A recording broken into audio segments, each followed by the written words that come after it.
Pardon? No, Grace.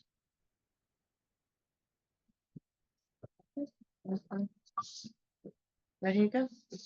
Okay, but please rise for your pledge of allegiance. I pledge allegiance to the flag of the United States of America, and to the republic for which it stands, one nation, under God, indivisible, with liberty and justice for all. Okay, we'll start with a public hearing on the proposed law. Joe, is that what we're gonna do? Yes, Okay. You want to discuss the law? Come on. so we have a motion to open the public hearing. Motion about public hearing. Gary, I'll second it. second by Harvey, all in favor? Aye. None opposed. You're up, Joe. Okay, so this is is a local law to amend our building and construction code, which is currently in our chapter 220 of the existing village code.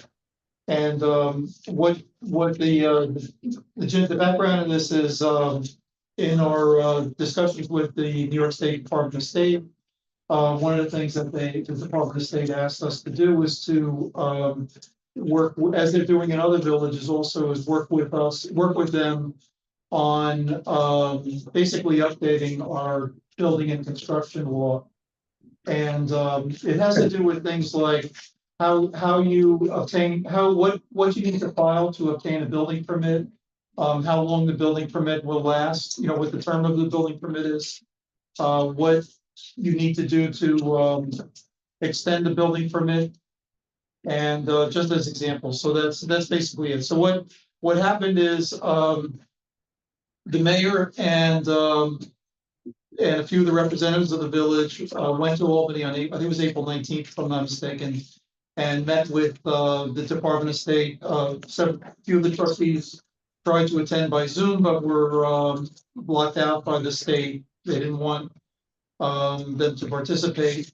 And but we did have a good discussion. And one of the things that came out of that was that the state said that they would provide us with the New York State, their version of what our chapter 220 should look like. And we drafted a local, they gave us a model local law. We made some amendments to that. They gave us some feedback, and then it was redone, which is that redone, the redo was the version that we have tonight. They since have given us additional comments, which are actually fairly straightforward. I'll explain them in a couple of minutes, but that's what we have. So this version's going back and forth a couple times. Okay, so the version that I have here is a 20-page document plus a 2-page document. No, it's a 20, it's not the 2-page one, it's a 20 Okay, page. well, there are two on, so it's a 20-page document, but I don't see a 20-page document anywhere else. And also, if the 20-page document is what the document that you produced, it also doesn't show the red line to the changes that we made, or that you've suggested that we made. Yeah, there really aren't. It was a complete redo, so it wouldn't really have been proper to do red line. Well, It was. we want to see where we are and where we going, right? Yeah, what we did was we based on a discussion with them, we got away from their local law and we went right to redoing our chapter 220, which is what we have now. That's the proposed version of the local laws, to redo our chapter 220. So are we going to distribute those to the rest of the residents? Sure, I have copies here if you like to. But what document is it? Is it 20-page doc? It is a, This is what was sent to the trustees. it is 20 pages, yes. Okay. So I have copies that are available. There's-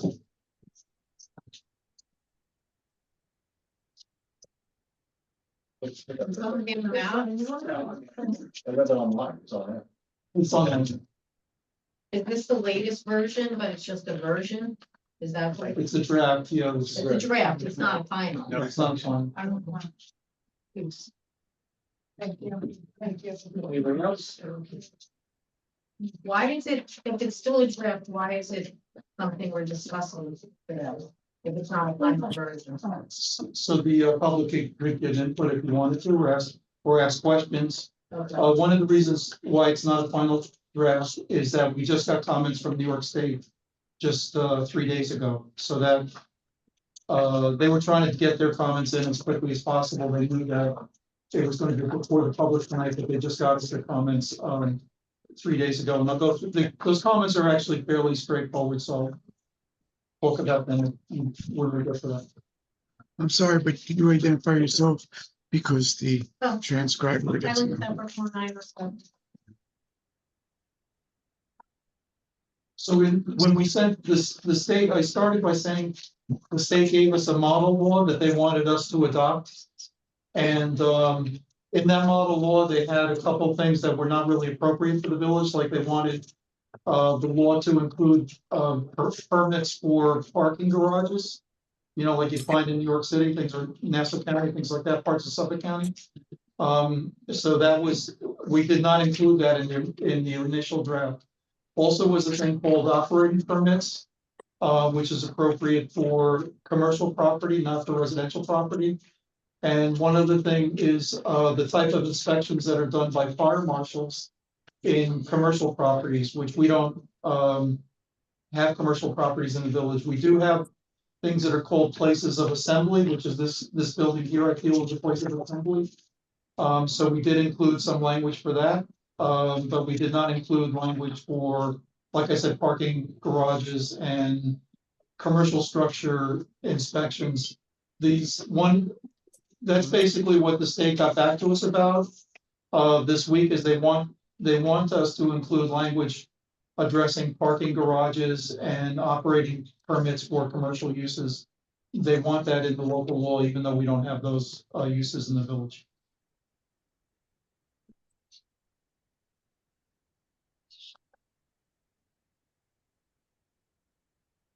So another change in the law is that the state wants is a thing called a temporary certificate of occupancy. So if a resident got close to the completion of an alteration or the construction of a home, and there were a few minor things left. Right now, we don't do that. We don't give temporary certificates of occupancy. The state wants us to do that thing called the temporary certificate of occupancy. They won't. But they don't have a criteria for what's minor or just temporary, would issue that. I think that's subjective. I think that's something Right, I agree. we should avoid. Yeah, Okay. but they Well, want, we'll have to describe it. We'll have to say what it's about. You know, what is a TCO and what is a full certificate of occupancy? or how, the main concern, so there's two concerns, right? One is, what is the criteria that a temporary can be issued on? Right. The second one is how long can it last? Like, so you don't want to issue a temporary C of O and have somebody use it for 2, 3, 4 years. Right. One, Right. Well, the same thing will go for the CO.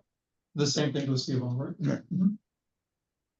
But we're dealing with the top people in New York State. When I say that we're dealing with the Department of State, we're actually dealing with the top 2 or 3 people that write these codes for New York State. And since this dialogue has been created again, they've been very helpful with working with us. And we have a good dialogue with them now. Yeah. Joe, just a question, are we required to do what they want? Yes, so there's what's called the Uniform Code of everybody, the building code of New York State is called the Uniform Code, and those are the regulations basically for everything, how how many nails you have to have, whether you can use a 2x4, 2x6, hurricane straps, everything is covered.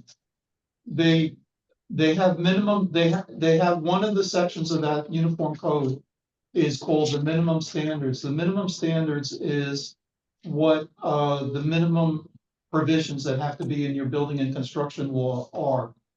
That's like a huge document, that particular section.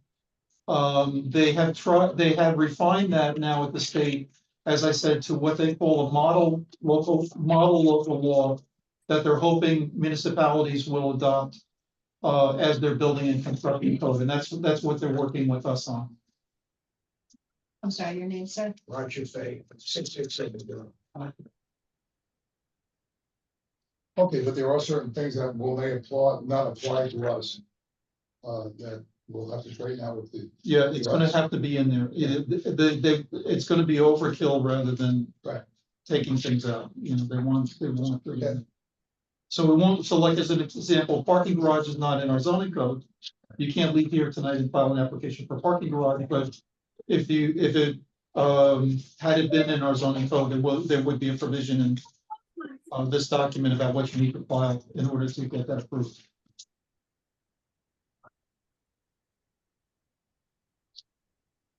Any other questions? So we're amending our code to satisfy the Department of State. Our chapter 220, yeah, yes. To try to meet this minimum standards that I talked to about in response to Mr. Fay's question.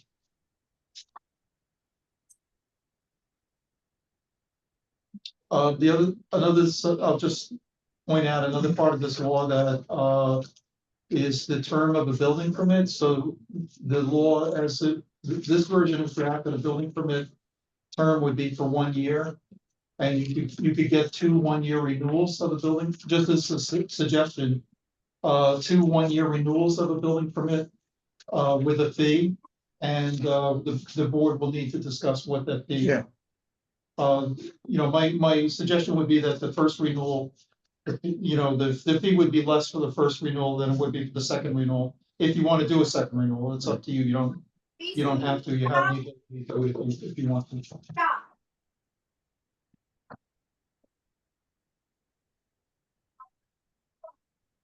Joe, is this a requirement of the state to have property maintenance inspections? Property maintenance? Yeah. I don't think it's, No, I don't I don't think we think want it's a that in our state, code. I don't think it's a state requirement. If it's applicable, so it's applicable to commercial property. Right, so we don't have. A commercial property has to be inspected by a fire marshal every 3 years. We don't own commercial property, but they want that in this code. But what about the property maintenance? Because that's Places not of, fire. The public assembly. Places of public assembly. Right.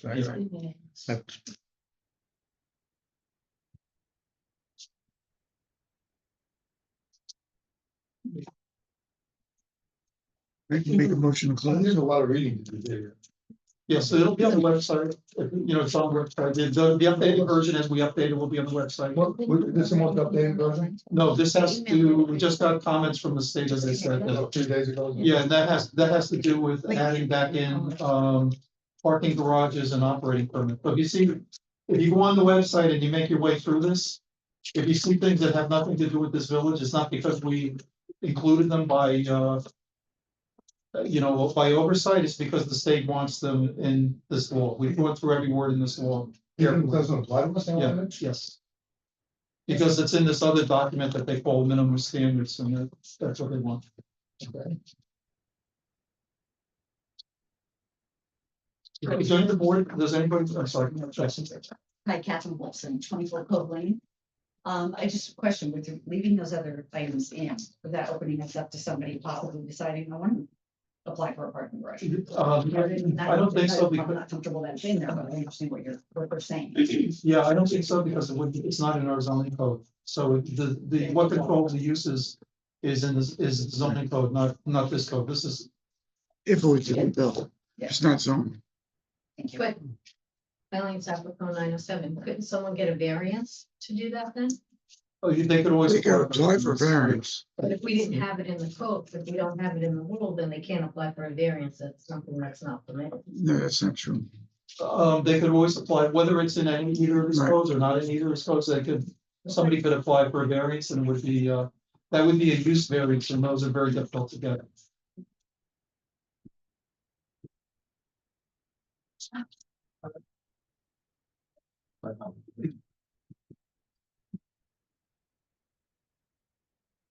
Okay, are there any more questions? For the motion to close? I have, if Mr. Dune, if you want to identify yourself, I can read your questions, otherwise I'm not gonna read them.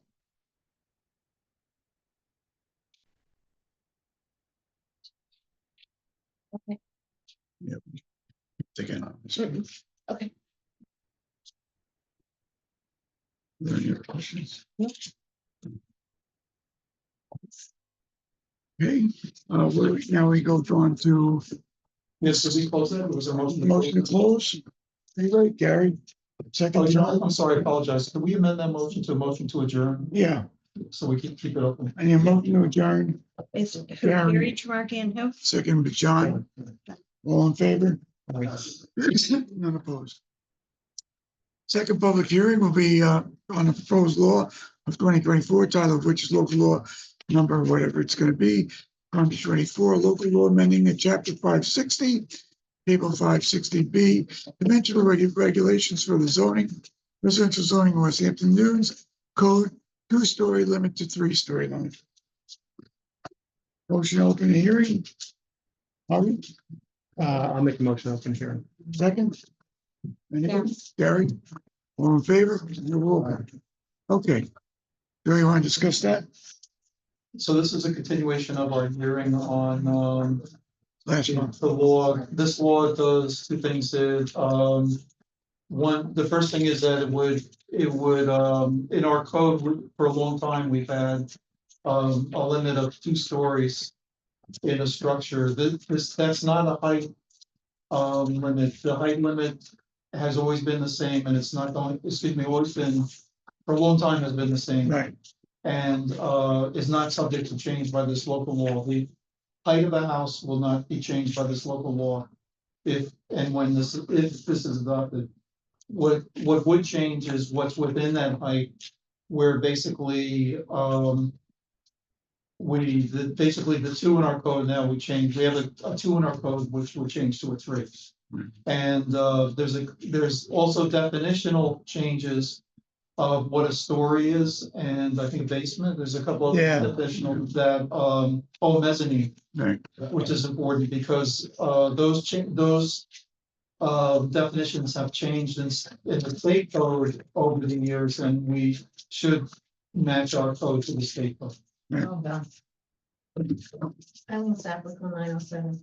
Wouldn't this be included in the 220 instruction codes, or is it necessary to have the 2 different? So Yeah, the 220 is the big thing you're saying, which is the construction code. So doesn't this have to do with construction, and why isn't it included in that 220? This has to do with zoning. It's in our zoning chapter.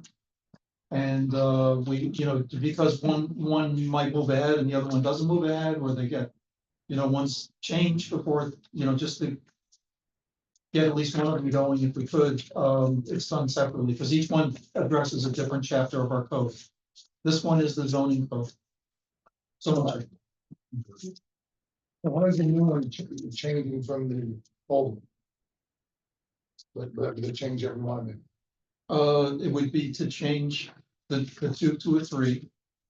And it would change, Which means 3 stories instead of 2 stories. So the height of a house would not change, whatever it is now. It's different places, different heights in different locations, as I understand it. That maximum height does not change, but whether you can have 2 stories or 3 stories would change. And the outside dimensions do not change. The outside dimensions, right, the massing or the exterior dimensions do not change. Do not change. so it might cause you to lower a ceiling. Right. To meet the code. Yeah, or mezzanine might, if somebody wants a mezzanine, Or wants to make it. it's different, the code, the state law on mezzanines changed a few years ago, and we need to match that change. Well, the current code of a mezzanine is, Mezzanine cannot be greater than one third of the area that's open below it, right? So if it's above your family room, and your family room is 300 square feet, it can't be more than 100 square feet. It used to be a mezzanine could not be greater than 1/3 of the perimeter of the house. Right. Where it is. So if the area of the entire floor is 2,500 square feet under the old law, the mezzanine could not be greater than 833 feet, whatever it is. and now. 8,000, yeah, 800. Now it's not 1/3 of the perimeter of the house. It's not that. It's 1/3 of the open area below it. Okay. So if it's above this room, it would be 1/3 of the area above this room. No, It used to be 1/3 of the entire perimeter of the house. So you would have a much bigger mezzanine. Thank you. And mezzanine, the significance of a mezzanine is if you meet the code, it does not count as a story. Right. Right, so you can have a mezzanine that does not count as a story, provided you meet that definition that I just described. What's the reason for this change after all these years? Why is I'm this being sorry. rewritten? I'm sorry, what's your name? Gary Stein, 10 was your. The state changed the code, the state changed their code, and we need to change our code to match the state code.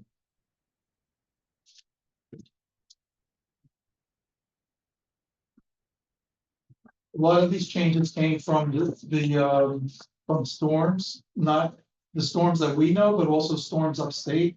The same things that we deal with are dealt with bodies of water upstate on the Great Lakes, other places in New York, so people, owners in different parts of the state try to, raise their houses, have questions about what the lower level of the house, whether that's a story or not. This is a state, it's significant in our community, obviously, but it's a statewide question. And the state has, this definition has evolved over the last 12 or 14 years when there's been a number of storms. We know it as the superstorm or whatever, Sandy, what was Yeah, that? superstorm Sandy. Yeah, but there's been other storms upstate that have had the same impact. So this is a statewide issue that is changing.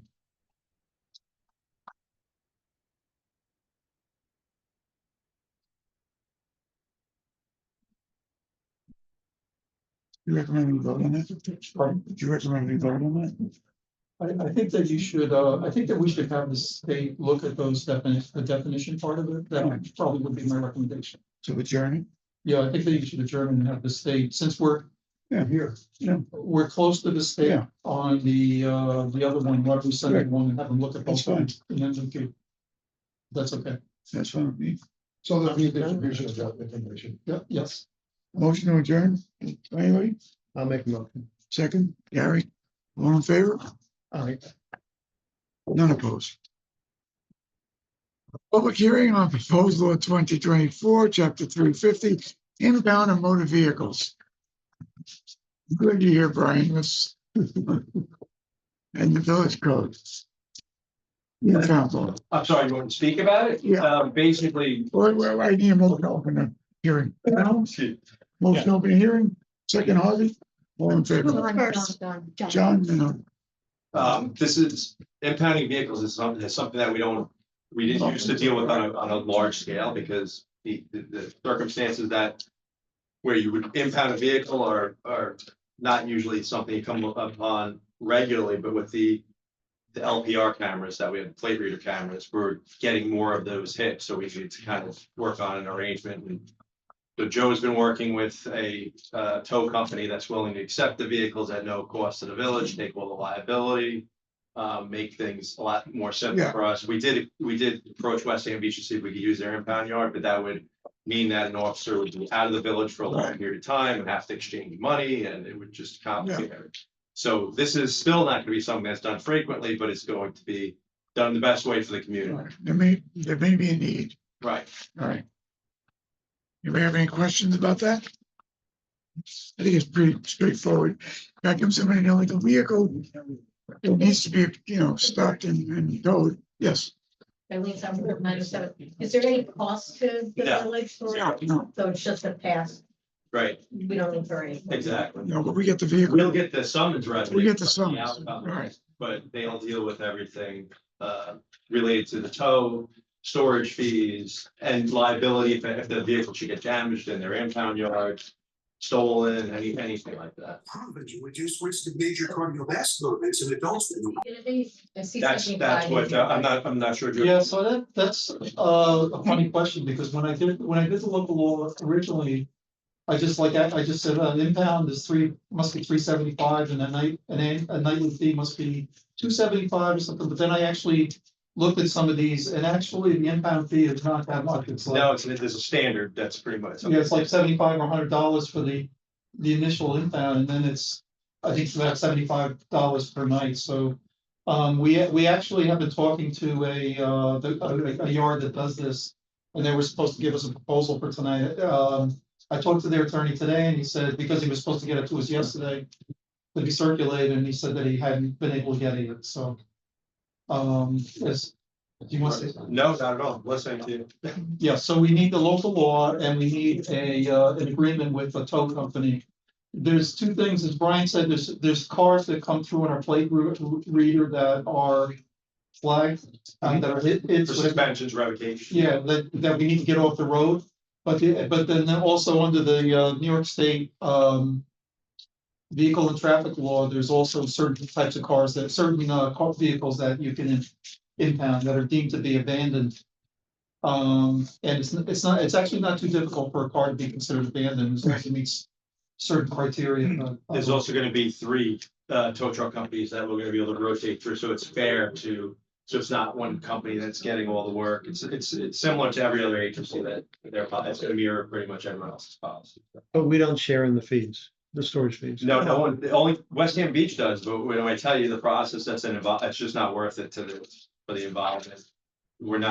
It's not enough volume it would be more cost to the village than we would ever get. It's worth. Yeah. So what if the plate reader picks something up and you got a car, Mhm. and now you have to wait for the tow truck? Right, but at least you're in the village. So then you'll get tied up waiting for the tow truck, one of the police officers will get tied up waiting for the tow truck to get there? Yeah, but that's why we're gonna have 3 companies too, because if a company says they're not gonna be able to get there in a reasonable amount of time, we're just gonna go to the next one on the list. So. The fees, the way the law reads is that the fees can be amended by the trustees by resolution. Right. So why don't we pass the law and then we'll publish the fees Yeah. after we get the notice? Okay, I mean, a motion to pass the law. Well, no, let's see if there's any more questions. Any other I vote? recommend you. No? Are you gonna close are you gonna vote for it today? Eileen said, on that. Are you gonna vote for it today? It's up to the board. Even though you don't have the The fees. get in the fees. What? Well, I think it's important that we pass the law. It'd be And, great if you could somehow, I mean, Yeah. as long as it meets the legal, right, you know. I think it's important that we pass the law. The fees are really not relevant to the village. It's the guy who got his car taken. How are you gonna pass it if you don't, Robin Laidman, 9 to 9? How are you gonna pass it if there is some unknowns? You don't have a contract yet with the 3 I companies. think Joe mentioned that. Say, repeat, Joe. And you don't have their fee structure yet, so even for the community to completely understand, so why would you vote on something until the community has all the information available? Well, Marilyn Gesson, 7716 Road. Progress to move things forward. But so next month it can be voted on when we have all the information. We don't know what the fees are gonna be. We don't know what companies we're gonna have an agreement with. We don't know if there's gonna be other terms in their agreement that this village is gonna be responsible for.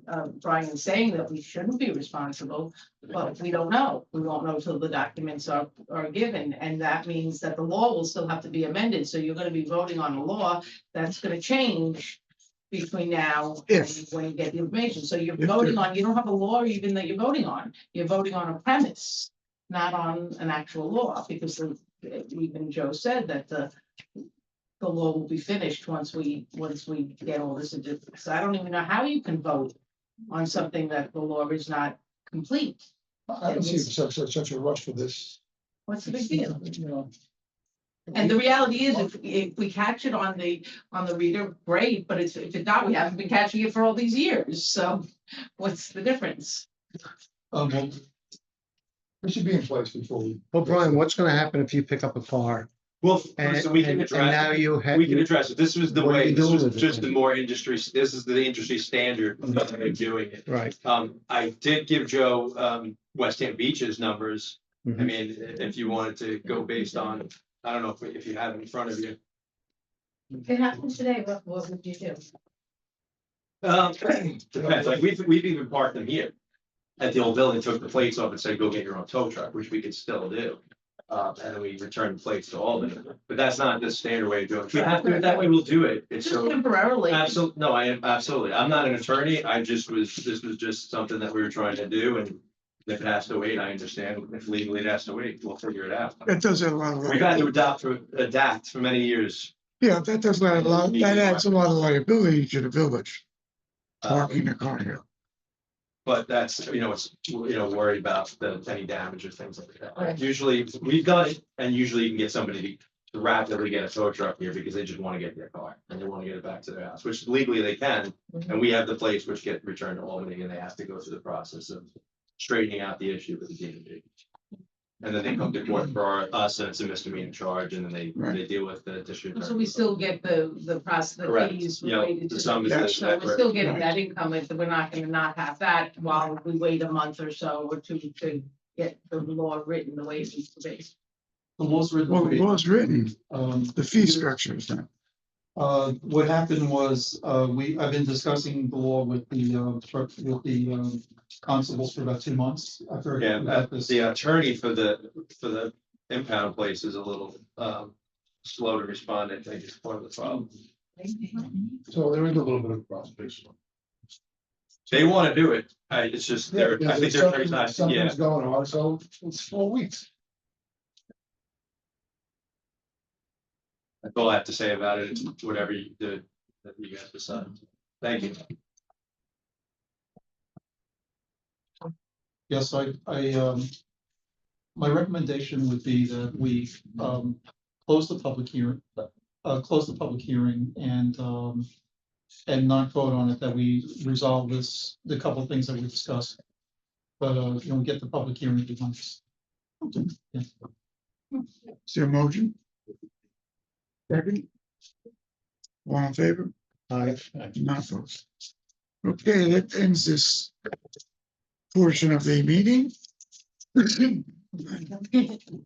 right, yes, Thank you, Amy. thank you. Now we're gonna go into the fun part. Okay, I know, right?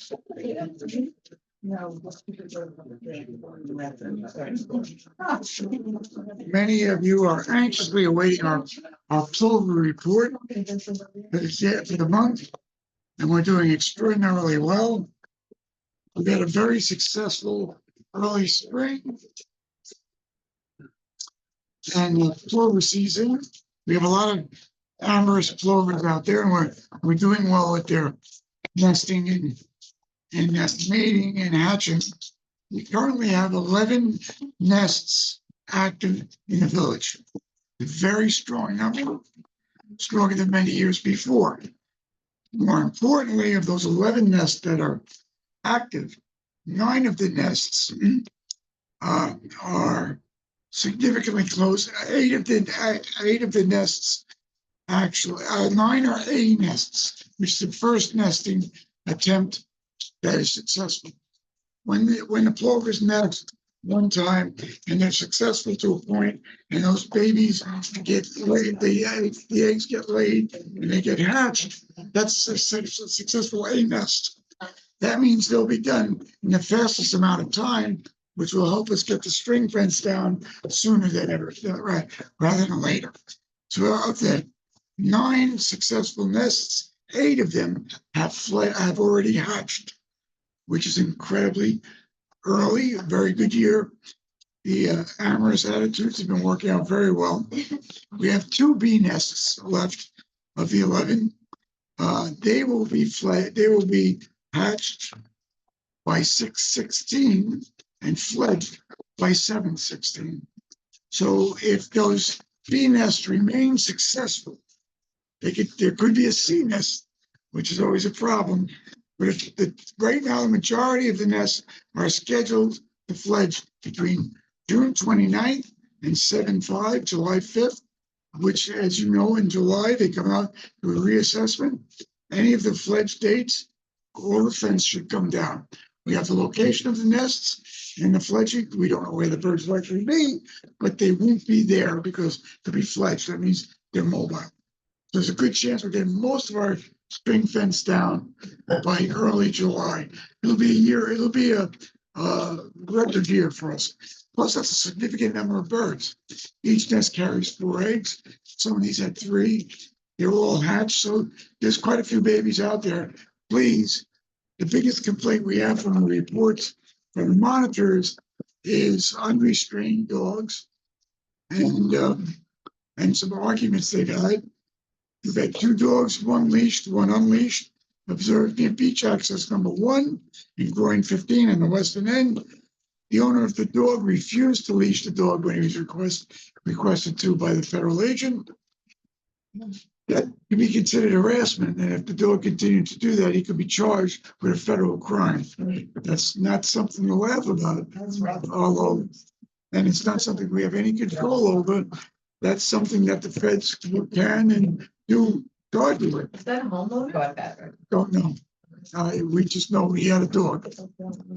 My guess is it's probably not a homeowner because most of our homeowners understand the gravity of this issue. But that's the report.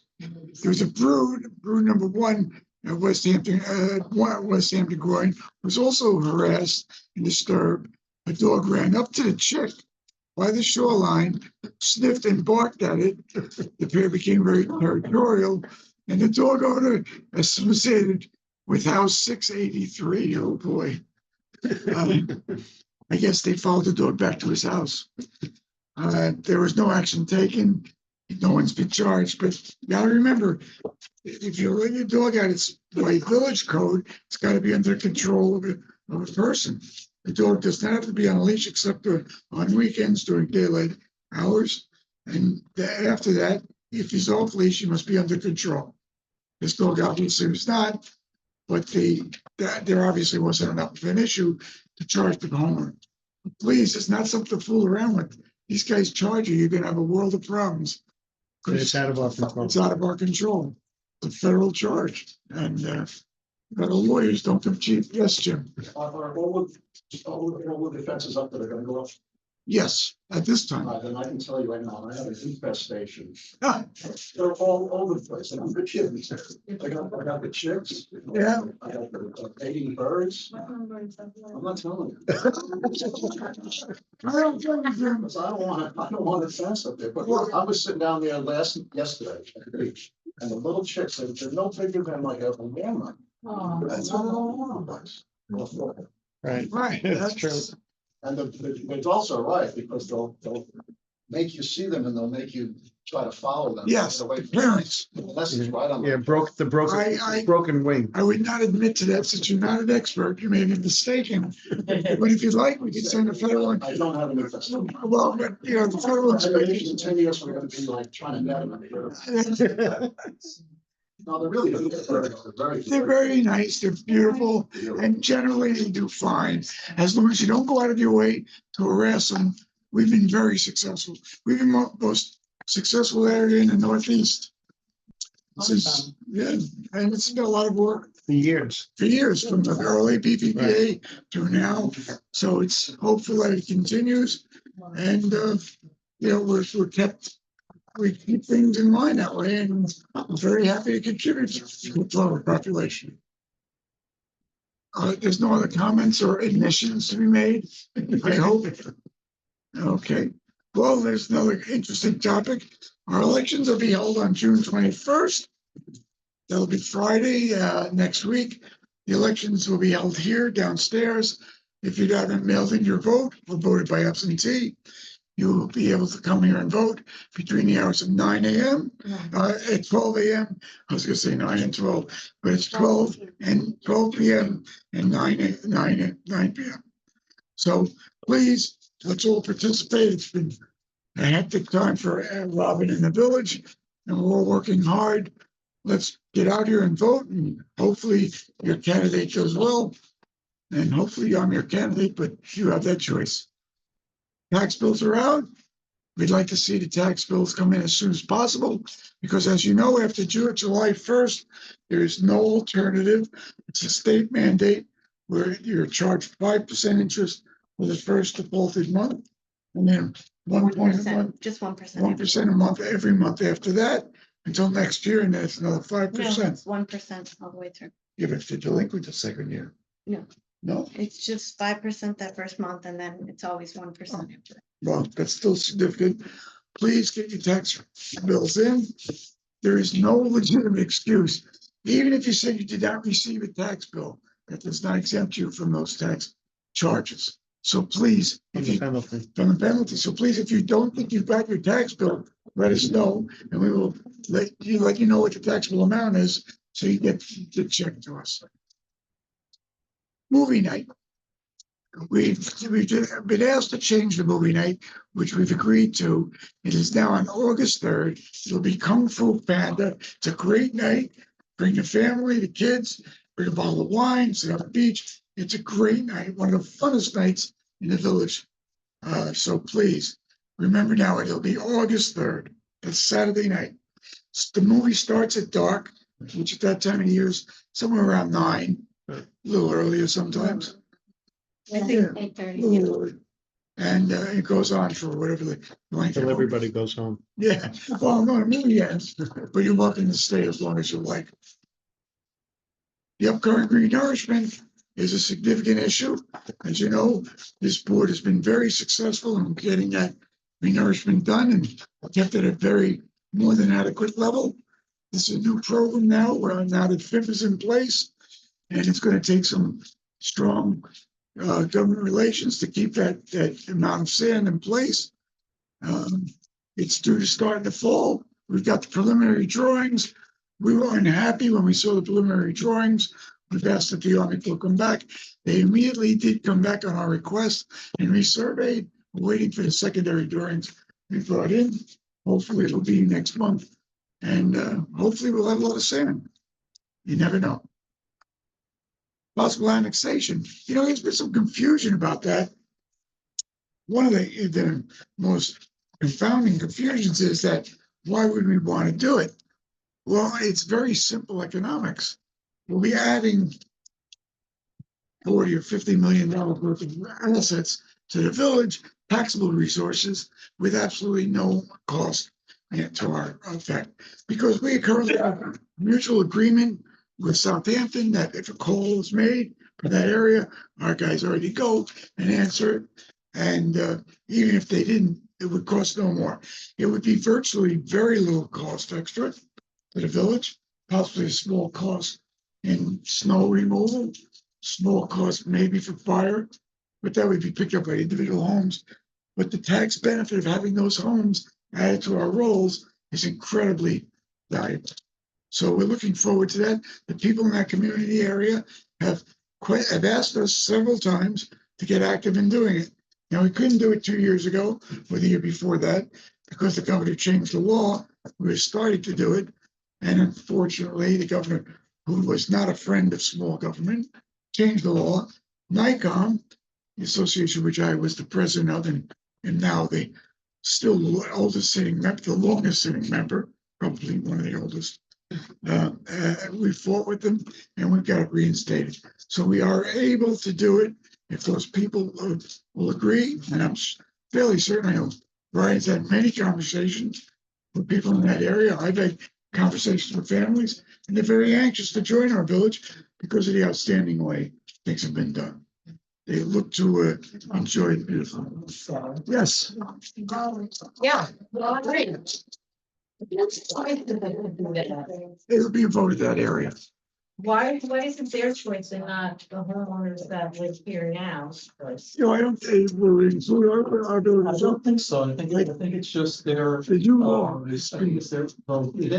It would have to get through, so what could happen is, if there's enough signatures on the petitions, and it's not a lot of signatures that's necessary, then it would go before this, our trustees and also the town. The town. And see if it gets approved by either or both of the boards. And then if it does do that, then there would be a referendum, and I think it might just be a referendum of that area. I don't think it's the whole area, but that's one of the things that we're looking at. So they get to vote if they want to join us, but we don't get to vote if we don't want them to join I us? think in the referendum, that's one of the things that we're still looking at. And what if they have problems with their sand over there or road issues? Who pays- Well, sand, they have the Jenny fields. Well, by the way, they're included in FIM now. So whatever, That's included in ours already? it's not ours, it's FIM, Fire Island to Okay, Montauk that's Point. already included. Yes, And then any issues there? Would that be something, road issues or any? road issues would be ours. But I'm saying, what, has there been a cost benefit analysis done? We've done a brief, to see- because it's such a new law, we've done a brief analysis and we'll have that all, that'll all be part of the referendum. You know, we're just talking about getting it in. You'll know that before the Thing. vote is held. So we did, I mean, it was, and basically, as Mayor Bianchi said, basically that it would be, It was significant. yeah, a benefit to the village and also a benefit to the people that would be coming in if it was to pass. I'm not saying it wouldn't be a benefit to them, I'm saying it would be a benefit to the existing homeowners of the village. Yes. Yeah, because we said this last,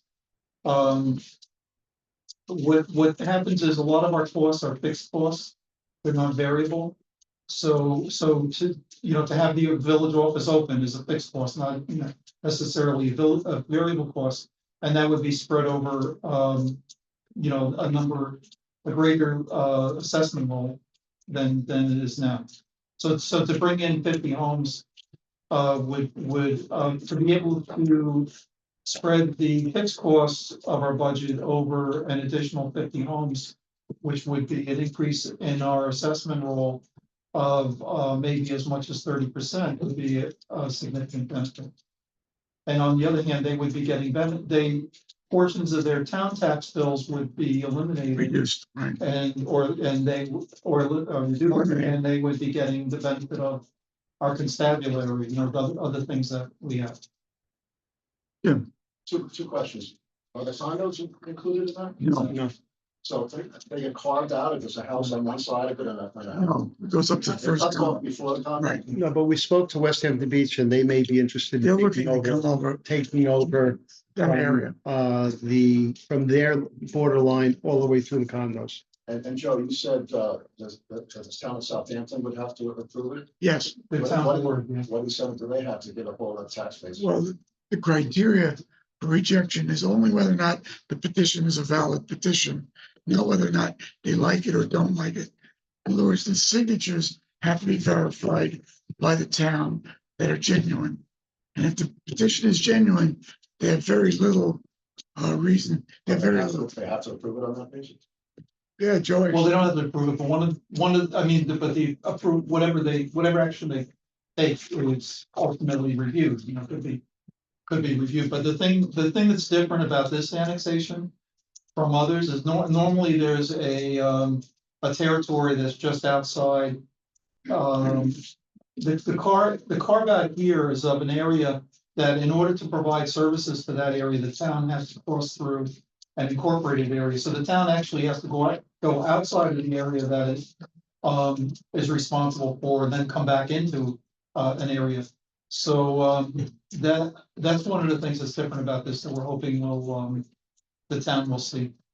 I have a very good relationship with Maria Moore, who is a fellow mayor and now town supervisor, and I think she'd be very easily swayed. Yes, I think in the town, I just want to mention something. I think in the town, there's 50,000 parcels in the town on the town assessment of 50,000. I don't know how many of them are improved, maybe less than half, but it's still a significant number. And here we're only talking about, 50 homes that, as I said, they have to go through an area that is not part of the town to get to. Not serviced by the town to get to. Joe, when we first raised it a couple of years ago, it wasn't an issue that there is now with FIMP. Isn't there a local participation financially that we don't even know yet what it will be? So if we take on these additional 50 or so, 40 or homes, there's a chance that we might be financially responsible for a portion of that sand or the cost of whatever FIMP needs to have done. That wasn't a concern back then because we didn't have FIMP. So now, yes, we're going to be bringing in all of this new income, which might be great, but at the same time, we might be bearing a financial responsibility for beach replenishment that, for all these other homes, isn't that accurate? And we don't yet know what percent we will be responsible to FIM. They haven't explored that yet, and that's the, Well, no, they by haven't. the DEC. No, it's run by the feds. No, the local participation is to be managed by the state. That's the management, Yeah. but the costs are all established by the feds. And the fed costs are somewhere between 10 and 15% of local participation. So that we know those numbers and we'll look at it when we get closer to getting this through. So when you did your cost analysis, did you include that in, and still are we coming up ahead then? Because when you do the cost analysis, you have to throw in the additional costs of those homes. That area. So that's one of the things that we did consider, but, as you hear us say from time to time, that component, the local component is a little bit different in this village, and we probably not something that we. Yeah. That's a subject of discussion now for the benefit of everybody in the village. That is, something we're discussing. Okay.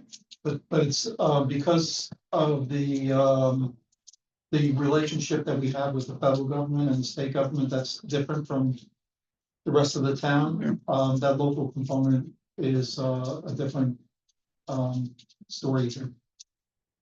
So did you say that this unincorporated area is getting protected based on the original project? Yes. Yes. Yeah. Okay, so with that being said, is there any benefit to our village being that they want to merge in with our village, being that they are in a jetty protected area? Is there any benefit to us in doing that from that point along? Yeah, because any projects that involve our village then would include an area that's begins with jetty protection, which is something we haven't had before. So that would be a benefit, yes. Yeah. You know, I remember vaguely the last time that we discussed this, that we tried the last time. It failed, but we couldn't finish it, and I believe that that's because we didn't want to take on the entire. The whole place, we were just looking to take on a certain amount of homes. So what's the change in thinking? No, it No, failed. it was because they changed the rules. It's failed because Cuomo changed the law. It didn't qualify. But now looking, I mean, it didn't qualify because we weren't taking the whole place. no. Nothing to do with that. They made it nearly impossible. The Cuomo changed the law for it to be a townwide vote. And it was impossible under the Cuomo conditions. It's now gone back to local control. That's where we stopped. So one of the components of this is the difference in assessments. Yeah, And the problem was that the problem with the last time was that their assessments were there was a dynamic to their assessments that we didn't have because of changes in the town. Yeah. Their town assessment, and that brought some uncertainty to it that we didn't feel was appropriate at that time. But I think now that doesn't exist anymore, basically. yes. I'm just wondering, what's the benefit to those homeowners to join our village and pay village dues taxes that they're not currently paying? Why would they want to pay our taxes to join our village? What is it they're getting? Police protection. Additional costs. Well, first of all, we are the safest community on the East End. I mean, they're right next to us. I mean, Yeah, I'm and just saying, but why would they want to pay $10,000 a home to join our village? I'm just trying to understand it. because they realize that it's a benefit, because the value of the property in the village is far greater than the value per square foot outside the village. There's any people on the other side of the dividing line, their houses are worth less? I think per square foot, yeah. But that's a decision I'm just they would wondering, make, yeah. questioning that. Yeah. And they really enjoy the village. The town is, by the way, the town is rezoned all of the oceanfront homes, not as homes, but as non-conforming structures. So virtually any alteration they want to do to their home, they have to go to the town and apply for a building permit under a non-conforming structure. Most times it's forced through a zoning board, and they're unhappy with that. How are they going to be assessed?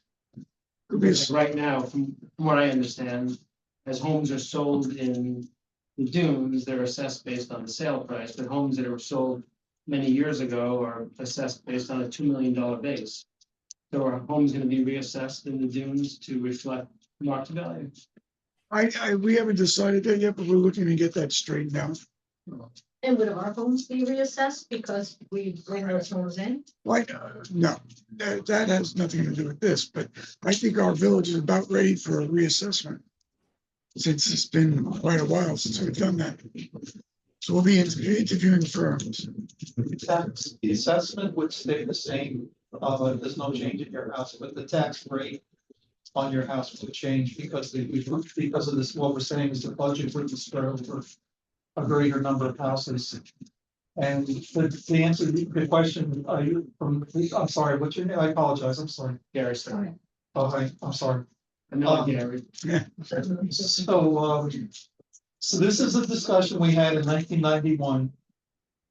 When you incorporate a village, you don't, the village tax is not a layer of, an additional layer of tax. It's a replacement of town taxes that go away. Right. Basically, so you only pay for the services that you receive. So what will happen is you don't pay two people for the services, you pay whoever provides the services.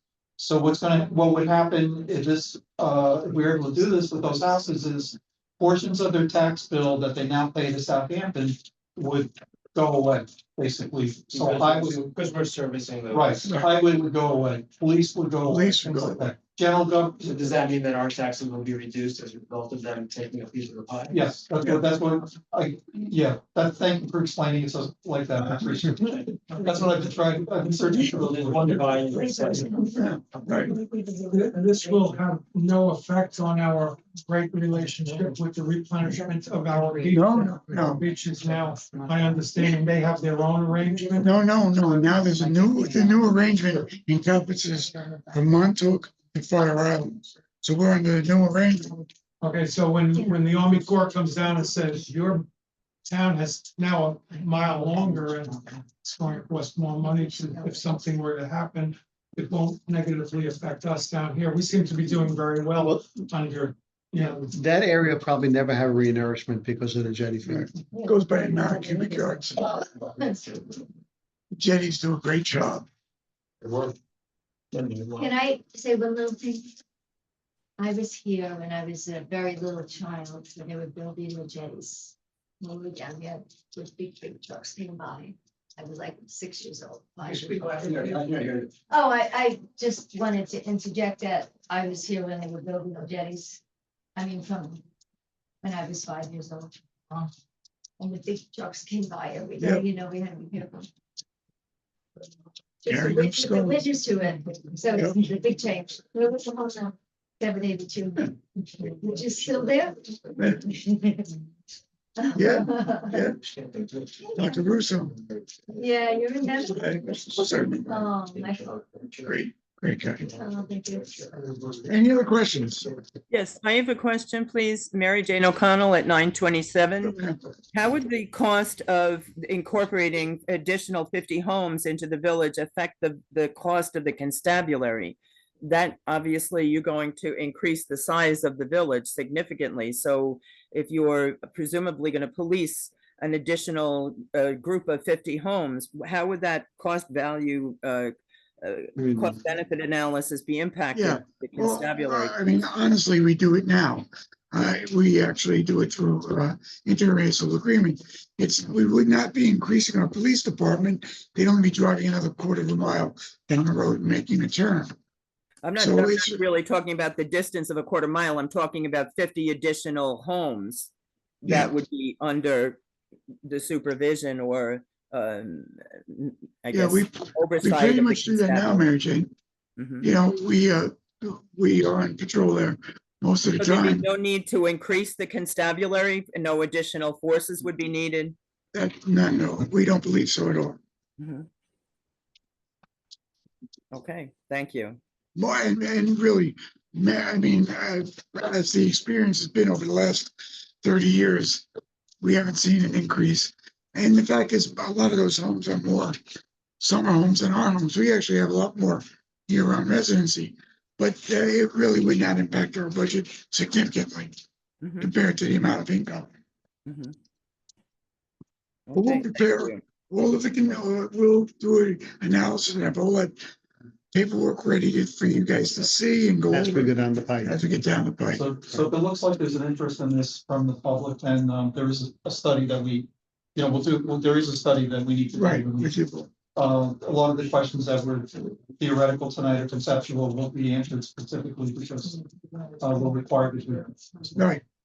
I'd also like to know if there would be a referendum of the current village members, residents, as far as their choice. I know that question has already been raised. We're Will included the in the current referendum. village I know. residents The have way the law anything is now to been- say? Yeah, because it's such a relatively new law, we don't know where it'll end up by the time we do that. We'd certainly inform everybody, but I believe there is a requirement for a referendum for the village as it sits and the new next village. Okay. Mhm. We'll make sure we know by the time we launch it. Okay, thank you.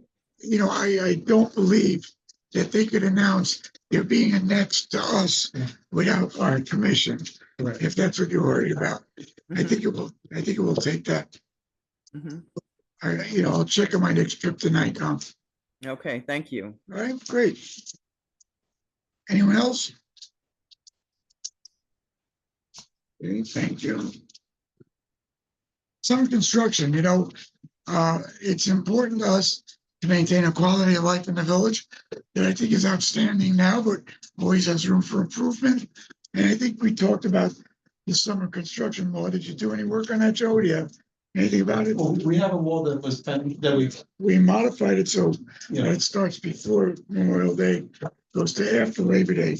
But I think we want to talk about constraining the work day, starting at 9, you go home early, outside noise. we could have a public hearing at the next meeting. Okay. Yeah, I've been approached by several residents about, modifying it so that we make it a little more comfortable for people to, enjoy the community. We're thinking about shortening the workday during the week and having absolutely we already do, have no work on Saturday or Sunday. That's something that we're working on. I'm very happy to get that going. The VID, we've been given another bill from the VID. It was addressed to myself, the Teresa Mattioli, the Gary Tremarchi, to be reviewed. And I think you guys approved it. Yeah. Yeah, so true, Gary, you approved it, the bid, the bill, the engineering on the VID. Yes. Teresa, you can. Yes, yes. It was approved. Yes, thank you. So the check went out. The check No, was- I have to check that check you're is- not running it and everything. Okay. and send it. Thank you. Yeah. Department of State, I think we've really summed up the Department of State pretty well. We've been actively involved with them, Harvey and I and Joe and John, our building inspector, drove up to Albany bright and early one morning, returned very late that same day. But I think it was a very productive meeting. Along with that, the new Deputy Secretary of State, Mark Patterson, was a alumni of mine at Nikon. He's a previous mayor, so he struck up a very cordial relationship, and it's been continued. And we have some very positive things going on. So I'm very happy with the way that's going. If anyone has any questions, please be sure to ask. The west end of Dune Road. Jimmy, we located the engineering that we did about 9 years ago. If you'd like to see it, we'll get it over to you in the village.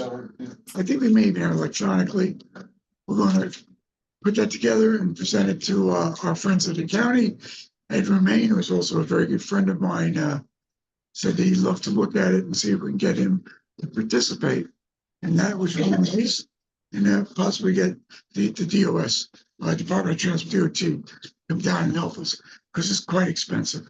Yeah. So Small area. Yeah, but there's a lot that we certainly, it's not just planting grass on the side of the road. We have to raise the road significantly and make sure it's done properly. So I'll get you copies this week. They're in Aram's office. We're gonna move it to you. And we'll get them up to the state, we'll see what we can do with it. Okay. Trustees report. Anybody got anything they want to report? We're good? Treasure. The statements and reconciliations were emailed to the board, the attorney and the accountant. To date, we've received about 560,000 in tax payments, and they're due before July 1st. We're finalizing the year end, which was May 31st. And then we'll finalizing the audit and ready for the AUD, the annual update document. Everything else is on track. And if you have any questions or concerns, please let us know. Give me a call. There have been some questions raised about audits and financial background. Virtually every mandate has been met and has been met for every year we've been in business. So please, anything you hear about that, just call the village office. We're happy to discuss with you. But you know, we operate under the scrutiny of the controller. Every year we get audited. Our audits are finalized. When they get done, there's absolutely no questions. Constable. We've had a busy couple of days, yeah. Yes, so on Tuesday, there's gonna be another water rescue drill at Pikes Beach. I'm sure you guys all know about that. That group is an all volunteer group based out of West End Beach Ambulance. And it's there's a gentleman, Paul Bass, and if you ever get to meet him, you're never gonna find a more dedicated person to help the public out. And these are all, again, volunteers. There's some people actually now that they've gotten that are volunteers that are very close to the bridge on Unit, so that much quicker response. But if anyone has open water ocean rescue certification, they have an interest, they should let me know. I could put you in, put them in touch. It would be great to see if we could get somebody, down here, because they respond from wherever they are, like a volunteer firefighter does. We can get them quick and it's available. But so if you want everybody to know, please come down and watch on Tuesday them in action. At what time? What's 6 p.m.? Yeah, I think that's Good question, Fran. I'll re-email it on Monday. Yeah. Thank you. That would be interesting to see. This one's an odd one, but there's these turtles here, they're called terrapins, and they love the marsh. They nest this time of year, and I've rescued several from getting hit by cars. There are people's driveways this time of year. They're trying to dig to lay their eggs. Just kind of pay attention as you drive around and you walk around. How big are they? Like this big. They're not that big. Like turtle. Well, there's one by you that's pretty big, man. I saved them from going into the So storm did I, drain. because they just lay all the eggs and everything. Then that's the other thing I told another resident, they laid in the driveway, we marked it, so someone runs it over. Marty marked it all around with Yeah. bricks and everything, yeah. You got any of them, Jim? Any turtles by your house too? Yeah, I would think so with the grinding, so, and the last thing is, I want to hear from everybody here and the community, if there's anything that concerns you, if anything bothering you, something that you want us to address, please let us know. At these meetings, nothing's been brought up, but if you don't want to talk about it here, you can always email me, call me.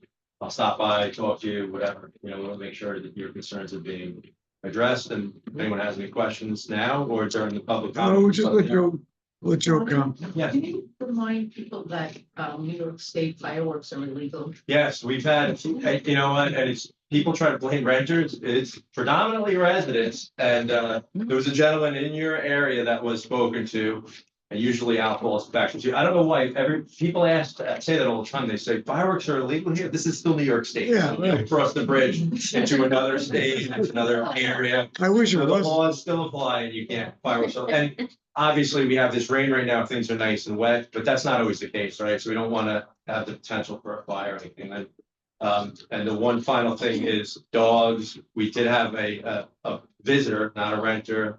There were a lot of accusations that it was a renter, but it wasn't. It was someone visiting, had a pit bull. It was sitting on the deck, and sometimes pit bulls can be dog aggressive. And it kind of ran off the porch and had the dog, and they were able to grab the dog in time, and nobody was bitten, nobody was injured. We spoke to them, obviously, because that dog's not under their control. But just be mindful of that if you have a dog on a deck, especially if it's dog aggressive. we could prevent something like that again. That's all I have to say unless anyone's got a question. All right, Joe, why don't you give what's left of the law review, give the attorney's report, and then we'll open it up to the floor. So we had, I just want to mention a couple things. We did have we have a case now pending in court where there was a significant, damage to a dune. And, Yeah. I don't want to, I don't want to identify the person involved. No. Or speak about the case law, because it is a case that's pending. Ongoing. But, I did want to say that, I did want to thank the constables for their quick action and thorough investigation, and also, comes as a reminder that we have, basically the dunes of the lifeblood. What's protecting us, and we have to protect them. Yeah, Joe, you have a lot to prosecute there. That's coming to court in July. Everyone's welcome to go to the court, obviously, but in July 8th, Joe will be prosecuted, arraigning several charges. Yeah, again, the dunes are your Santa's all like. your main line of defense. That's right. The accusations in the case. More than one person, is the homeowner and the other? And a people, contractor. And a contractor? Yes. Did we charge both of Yes. them? Good. Yes, so Joe could speak more after it's gone to court. We can't, I don't want to say, is that what you asked me, the I address? said you don't want to share the address. No. Not really, I don't want to talk about the charge because it's still pending, sorry. So the thing, I wanted to mention, I'm sorry, apologies, I wanted to mention about court, so we had, I don't always go to court, I probably go to court about half the time because there were not always village charges. We always have somebody from the sub-county, district attorney's office to prosecute, tickets and misdemeanors and, vehicle traffic law charges. But when I have gone, including the most recent court date, I want to say that, as I've said many times before with Judge Government, it's a real professional operation. He's doing an amazing job, and the constable, as other constables and Jackie, the court clerk, and Yes, we don't get residents stopping in, but if you want to see a different side, it's interesting to see. Yeah. it's first Monday of every month at 5 p.m. unless it's the second Monday of the month. But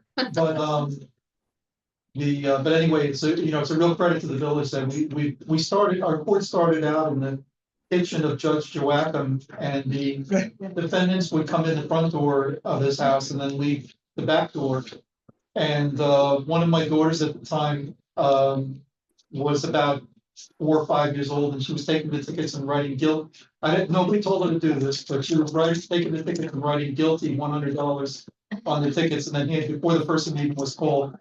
But we got through that, and now we share the West Hampton Beach courthouse, and it's a real credit to the constables and the judge that we are able to do that. Well, I've been working with Fred Beal's office still on this idea of a transfer tax that we approved a while ago, and trying to get that to move ahead if possible.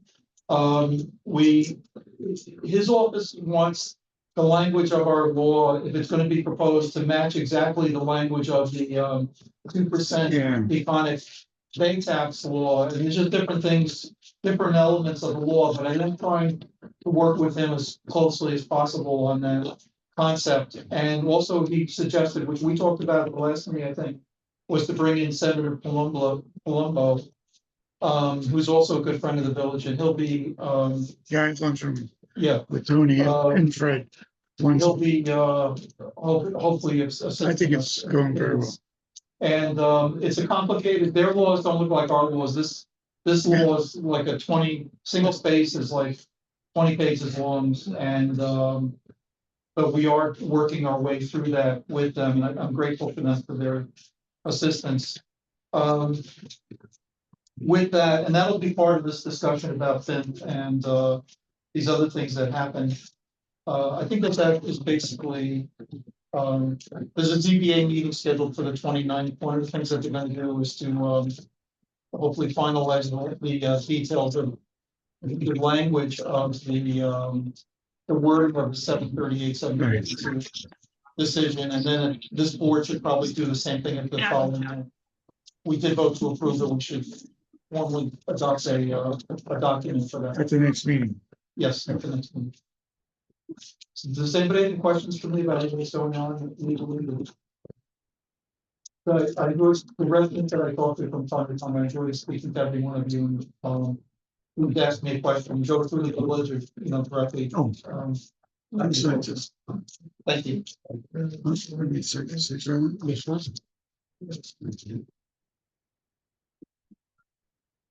You just have to sign it. Let's see. Sign by Gary. No, No, you need to sign that check too. I need to sign it.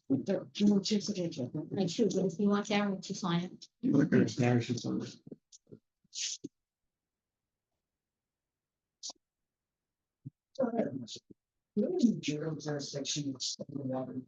I'm sorry. Could you go out, do you have any?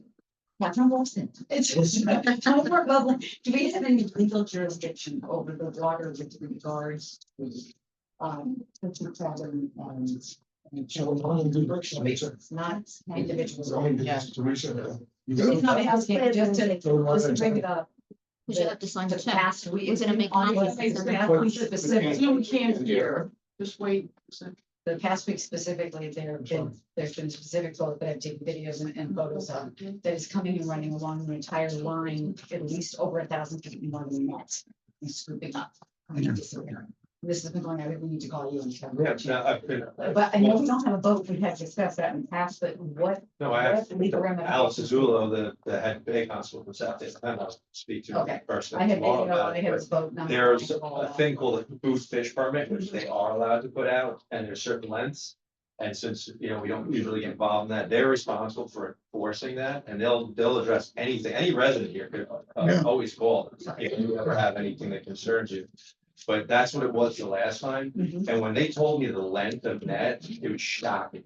How much, even the horseshoe crabs, we've had the commercial guys where they have truck full. Oh, yeah. Oh, yeah. And when the DNC have come here, and when you hear the amount they're allowed to take that too, it's I staggering. know it might be changing. Right. Yeah, hopefully, that's yes. changing. Yes, because when you see, it's heartbreaking, you see Right. horseshoe crabs climbing out of the back of the product. Well, when he ran this net, I was stood there. going, Yeah, so what you're describing, that might be it, but it might be illegal. So if you have numbers off the boat or anything, so just call me on this convenient, I'll stop by. Great, thank you. So the answer. Sorry, I didn't mean to step on you. So the answer to the question is we have jurisdiction 1,500 feet from the shoreline. Under Surface. Surface water, which is surface water activities. We also have, we also included, where's the Swan Island? Is that what it's termed? Right, yeah. Yeah, Swan Island is included in the village as a part of the territory, so we have the water going out there. Okay. But it's including 1,500 feet from the shore. This is like maybe 15, 20 feet offshore. Yeah. Yeah, so Yeah. this is the time for horseshoe crabs, unfortunately, right now, the next full moon is when they come out Yeah. and droves. They're not a food, I heard Brian mention food fish, that they're not a food fish, they're an medicinal for some Research. for some cultures. Yeah. And that there other jurisdictions have adopted regulations because of that. Anything else? Yes. We have a regulation, that's a horseshoe. We don't farm it, but New York State just banned it. They just passed it New on. York State just banned the harvesting of horseshoe crabs. I think It's they, in the paper last week. yeah, I think they limited the amount. No, they banned it. wasn't it? The county did it for medicinal purposes, right? Isn't that what happened? That It was was a for medicinal, for food Right. purposes, for using as bait. Right, This is a New York State. right. I think that would serve well, and I think that we should have let the constable and all of that as well. So- Again, for anything enforcement on the water, because they're equipped, we know. No, I mean, if there are people walking on. Oh, yeah, beaches. yeah, 100%. Because as Joe just said, this is the time of year that they're gonna be out on probably the baby. Okay, so I'll speak to Brian. and we'll- Yeah, there is a volunteer group that does go to Pikes Beach and they do a count. So if you see them out there, those people are legitimately, Yeah. good purpose, but still faultless, If obviously. anybody, yeah, if anybody, it's only because they're good animals, if anybody sees people They're dinosaurs. taking them, yeah, taking them, please let the constables know it's, that they're not allowed to now as Yeah. of this new law. We have a permit here. We'll definitely look at that. Thank you. Okay. Thank you. Resolution approving claim vouchers submitted and approved by the Board of Trustees. Resolution, John, Harvey, Gary, I'm sorry. All in favor? Aye. None opposed. Resolution waiving the reading of the minutes, approving the minutes of the May 24 Board of Trustees. I'll make a motion. Second, John, all in favor? Aye. Okay, now, public comment. For your time, open up. Whatever you have to say, let's hear it. Just have, Priscilla just wrote, thank you for flagging this, Catherine, good preservation. Thank you, Priscilla. Don't worry, I got his number. Nothing. Nothing else? Nothing. Oh, I have one thing to report. I'm sorry, I can't remember my own name. I'm sorry. I did speak to DPW about the road. I did call the commissioner's office. Good. At DPW about the road. They thought about it for about 30 seconds and then they kicked it over to Parks.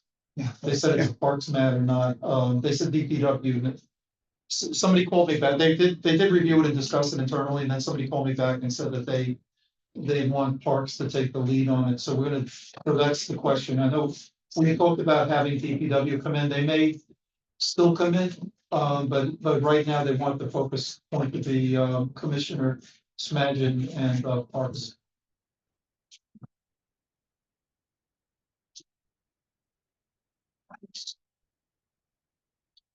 Yes. Roxanne, as far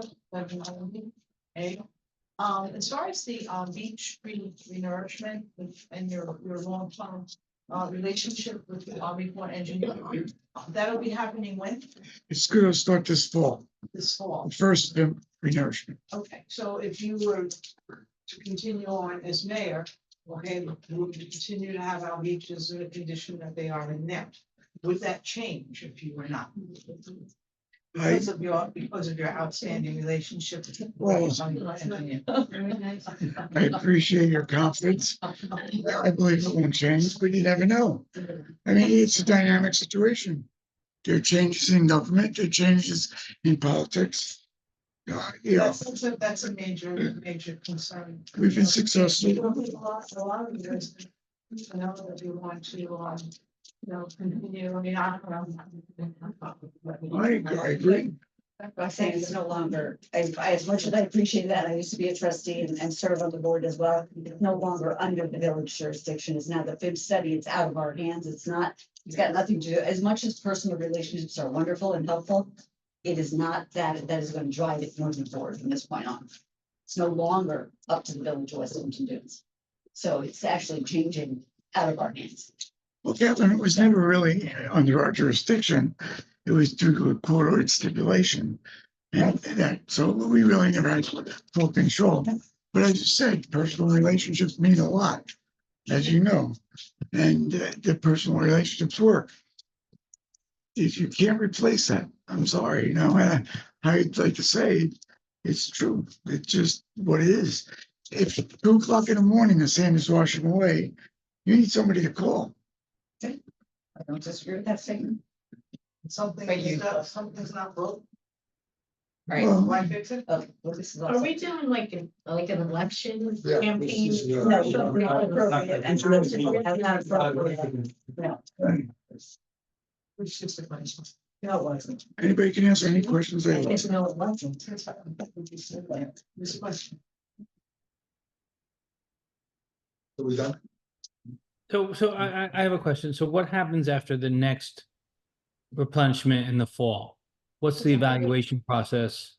What the, I'm what, sorry, this could is you Doug please from, identify yourself? yeah, 723 Dune Road, Doug Millis. Hi, Doug.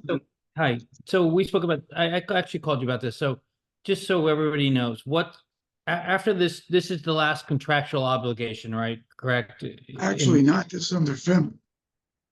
So, This one now is under FIM. right, so after this one, what happens next when our beach starts to erode?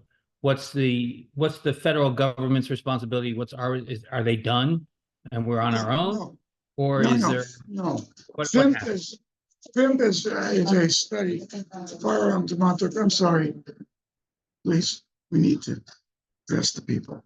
FIMP has been done and completed. It's developed a 30-year continual study of maintenance of the beach. That's been established. We are based in that criteria. So there's a series of renourishments for the next 30 years that we hope and we know we will be included in. It's just to whatever extent it will be. The extent is based on the dimensions of the beach as they sit, and as the Army Corps diagnoses whether or not they need as much sand as what the beach profile calls for. Well, I think his question, so that's what they do, they analyze. They analyze. He was asking, I think, about the process. So the process is an analysis of the profile. Analysis of Right, profile, and then the design. consultation with the village, Right. even though some people think we don't have any input, but no, it'll be a consultation with the village. We will argue the point if we think we need more or less, and it goes on from there. But the money will be dedicated from the federal government as part of a package plan that's been guaranteed to continue for 30 years.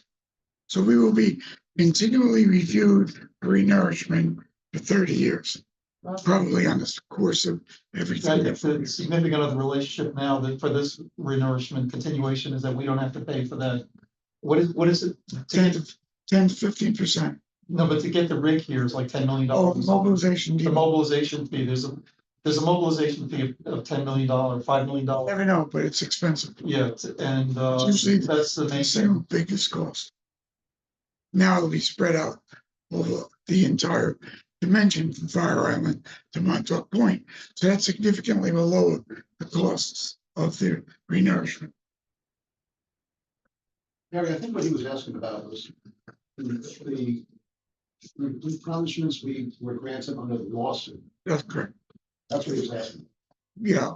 Right, yeah, that's what I said. So those are done, right? And so, right. And so now the next phase is like, how do we, are we like, because Fire Island right now is in big trouble, right? They're right. So how do we avoid becoming the Fire Island stepchild? That what's our plan for that? Like, is that federally mandated, or are we kind of in a gray area? Yeah, what I said was. I don't ask this question to like point, I just want to understand. Yeah, the federal government has come up with a criteria, beach design. Based on the conditions of the beach today and what their design specifications are. So there's a criteria of how many feet of beach, what the elevation of the beach should be, and where it has to go. They'll be coming back, making sure it meets the basic elements of the criteria. Now, the fact that we're getting sand, even though our beach is bigger than anywhere else on the South Shore, is very helpful because the criteria is based on what we have and what they're adding to maintain. So we are starting from a better place now than, say, Fire Island, which is going to get, based on the criteria they have, which is disastrous. They're going to get sand, but it won't match the amount of sand we have. So it's based on a design theory. Well, we have an engineered contour. We have an engineered which they don't have. Right. Yeah, we're starting, the other thing is FIMP is a federal design. Right. Which we're the only beach that has had a federal design. Right.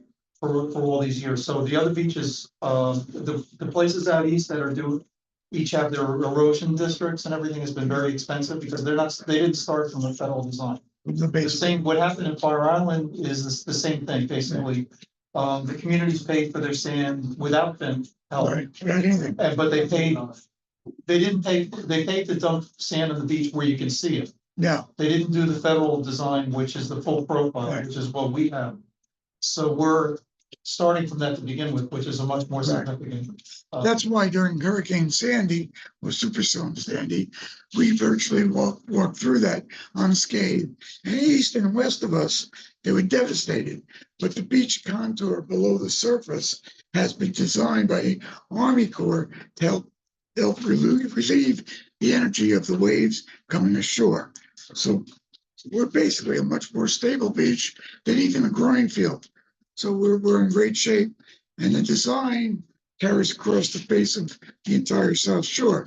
So the design will be going on from our base out as it would be going from everybody else, but our base is much stronger. But there's a criteria like anything else. Gary, you mentioned 30 years. When does the 30 years begin? On the film, Yes. and now We're in it. we're in it because it's starting. So I don't think I'll be here to see the end of that. I'd like to be. Thank you for that. That answer. I appreciate that. By the way, Good. all please input. Thank Sure. Like I said, we weren't happy with the first drawings and we got them to reconsider. So we do have a lot of input. I think what's, I wanna say something. My family has been here for generations. And I was also at, the jetties being built, and I was a teenager at the time, so I share what your feelings are. And a lot of the people that are on the board, not on the board, not even here anymore. Yeah. It was, it's been Yale's video. I know. The Incredible Journey Yeah. is actually a pretty good depiction of what went on. Well, that was. Universally what went on, and it's not important to go through it. But the bottom line is, this didn't happen by magic, guys. Yeah. To be honest with you, there was not even a meeting room for the village. It was Bruno's bowling alley, one of the late, the early trustees who's not with us anymore. But, Only two of us left. right, I mean, this went on for a long period of time until, it started to get galvanized. And it was. well, it was a lot of people involved. I was a teenager, I remember a teenager. My uncles, rest their souls, they were ready to pay the annual dues, but we didn't run a village. We needed funding from the residents. Yeah, that's right, I remember. Right, that's correct. My family always had the check ready. Yeah. And we knew it was the time of giving, and it actually led from that into a much larger effort. And then eventually justice prevailed. And anyway, so I just want, We should talk sometime. yeah, I mean. To rekindle that. Yep, we're done. Does anyone else have anything to say? Motion to adjourn.